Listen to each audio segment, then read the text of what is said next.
Finger tip injuries कैसे होती है और उनकी क्या ट्रीटमेंट होनी चाहिए, आज हम इसके बारे में बात करेंगे। Hi, I am doctor Sanjay Soni, I am a board certified plastic surgeon. तो बात करते हैं फिंगर टिप इंजरीज के बारे में। फिंगर टिप इंजरीज एक बहुत कॉमन इंजरी है, बट येट सबसे ज्यादा निगलेक्टेड इंजरी भी है। क्यों होती है इंजरीज? अलग अलग एज ग्रुप्स में होती है। जैसे बच्चों में बहुत कॉमन इंजरी है, कोई बच्चे भाग रहे हैं, खेल रहे हैं, दूसरा बच्चा दरवाजा बंद कर देता है तो फिंगर उसमें टिप जो है दरवाजे में आ जाती है और वो अलग हो जाती है। या जल्दी में कार से बाहर निकल रहे हैं, गाड़ी से बाहर निकल रहे हैं, दूसरे बच्चे ने दरवाजा बंद कर दिया तो फिंगर टिप उसमें रह जाती है और कट के अलग हो जाती है। दूसरा जो बड़ा ग्रुप है हाउस वाइफ में या लेडीज में होती है, जो किचन में काम कर रही है, कोई सब्जी काटते हुए चाकू लग जाता है, या ड्रायर मशीन है उसमें कपड़े सुखाते हुए जो उसकी मशीन होती है उसके अंदर उनकी फिंगर आ जाती है। या फिर जो गाँव की लेडी होती है जो टोका मशीन यूज करती है चारा काटने के लिए, उसमें भी फिंगर टिप इंजरीज काफी कॉमन होती है और काफी केसेज हम ऐसे डील करते हैं। वो जो थर्ड ग्रुप है वो है वर्कर्स का ग्रुप, जो फैक्ट्रीज में काम करते हैं, किसी भी मशीन में काम कर रहे हैं तो उसकी पंच मशीन है या कोई रोलर मशीन है, उनमें अगर फिंगर आ जाती है तो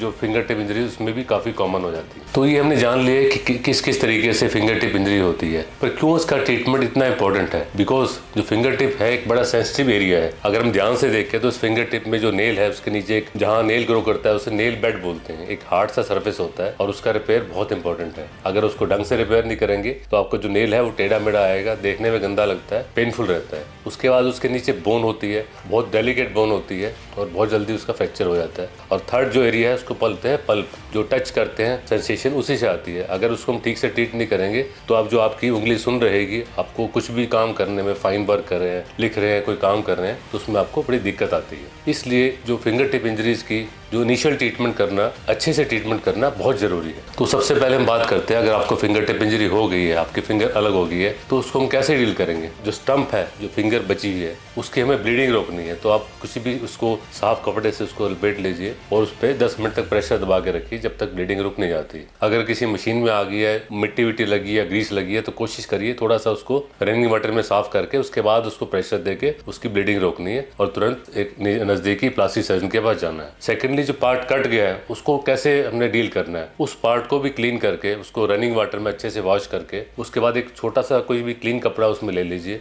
देन उसको एक पॉलीथीन लेकर उसमें कुछ आइस क्यूब्स डाल के उसके अंदर उस पार्ट को रखना है और जल्दी, जितना जल्दी हो सके आपके जो नज़दीकी प्लास्टिक सर्जन उनके पास लेके जाना है ताकि उसकी टाइमली ट्रीटमेंट स्टार्ट हो सके और वो पार्ट की वायबिलिटी भी मेंटेन रहे।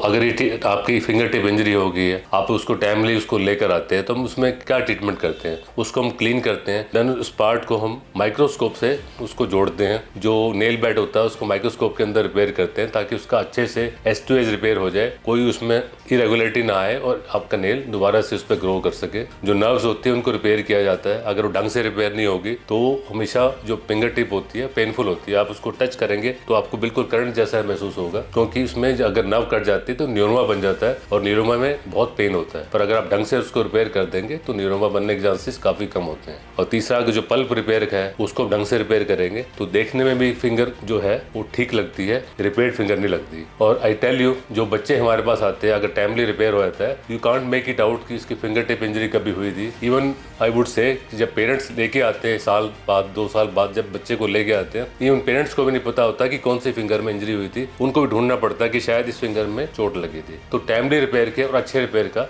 यही फायदा होता है। तो फिंगर टिप इंजरी को हमें निगलेक्ट नहीं करना है, उसको टाइमली एक एक्सपर्ट प्लास्टिक सर्जन से रिपेयर कराना है। और अगर टाइमली रिपेयर हो जाता है तो उसकी कॉस्मेटिक रिजल्ट अच्छा आता है, उसका फंक्शनल रिजल्ट आता है, वो भी अच्छा आता है, वो देखने में भी ठीक लगती है। और जो कई बार होते हैं कि हमने देखा होगा फिंगर काली हो जाती है, गैंग्रीन हो जाता है, उसके चांसेस भी काफ़ी कम हो जाते हैं। और सेकेंडरी सर्जरी बाद में कुछ और प्रोसीजर करने के चांसेस भी काफ़ी कम हो जाते हैं।